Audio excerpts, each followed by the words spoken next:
Shalom Aleichem. Hope everyone had a wonderful, wonderful week. This week is Parshas Beshalach, and we have, of course, Shabbos Shira, where Bnei Yisrael cross the Yam, and Hashem does the most dramatic of miracles, perfectly timed. The seas open up, Bnei Yisrael crosses, and the Mitzrim perish behind. And there's a very famous idea of the Vilna Gaon. The Vilna Gaon points out, if you look at the psukim carefully, there's two psukim that look very, very similar to each other. The both psukim identify and say, Hamayim, the Mayim was, Lahem, Choma, was a wall, Miminam umisnolam. Yet, in these two psukim, where the pasuk again repeated that the walls were a wall, a Choma, but the lashon of the pasuk is a little different. In one pasuk it says Choma Male, Ches Vav Mem He. And the other pasuk it says Choma Chaser, Ches Mem He. And the Vilna Gaon is bothered. What's the difference? What's the difference? And he describes, the Medrash describes, that there were two different kitos. There were two different groups in Klal Yisrael. There was one group in Klal Yisrael that were very, very hesitant. Their emunah was not what it should have been.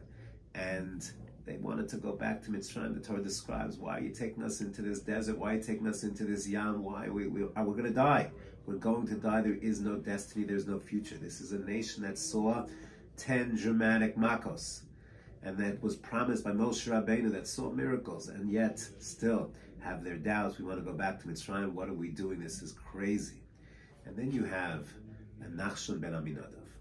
Nachshon ben Aminadav has an emunah pshuta, and says HaKadosh Baruch Hu wants us to go forward. We have Moshe Rabbeinu is telling us to march, we march. An emunah pshuta.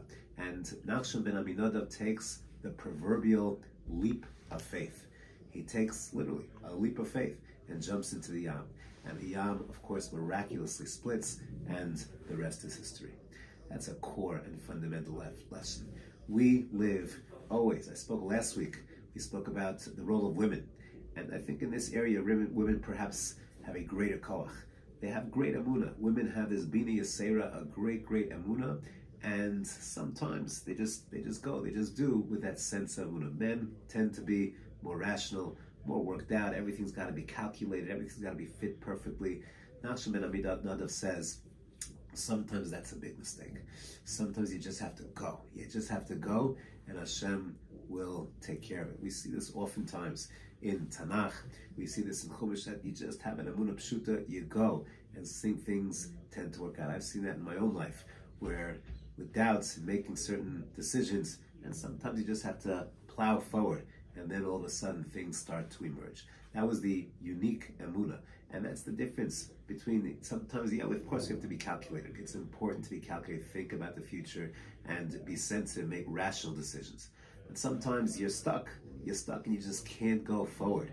And Nachshon ben Aminadav teaches us, go forward, push forward. There's more to accomplish, there's more to do.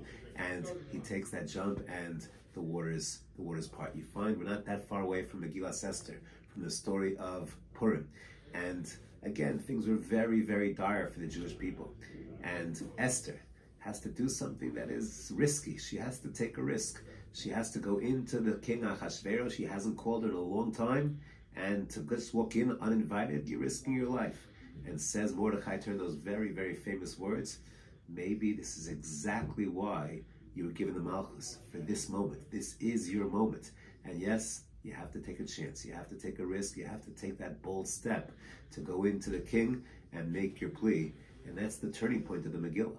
The Benahafoch of the Megillah all changes when Esther Hamalka goes in to the Melech uninvited, and then she says, he says, Ad Chatzia Malchus, I'll give you half the Malchus. That's the turning point. When Bnei Yisrael takes that step, that's what Hashem wants from us. It's Hashivenu Elecha B'Nashuva. We do an element of tshuva. We open the doors of tshuva, and then Hashem bursts it wide open. We find that all the time. But by Bereshis, the Torah tells us that in Perek Beis, that the Hashem waited for Adam before the grass and the vegetation sprouted, because Adam had to go ahead and trigger it. He davens, and then boom, everything emerges. This is a theme throughout Tanakh, something to think about, that we have to take our steps. We have to make our moves. We wait for Mashiach, and we wait, and we wait, and we wait. And maybe we have to make those steps. That initial step to bring Mashiach closer, that sense of Avas Yisrael, that sense of being there for others, and then everything will Bezrat Hashem, come forward. We shall all be Zochah to have a wonderful Shabbos Kodesh.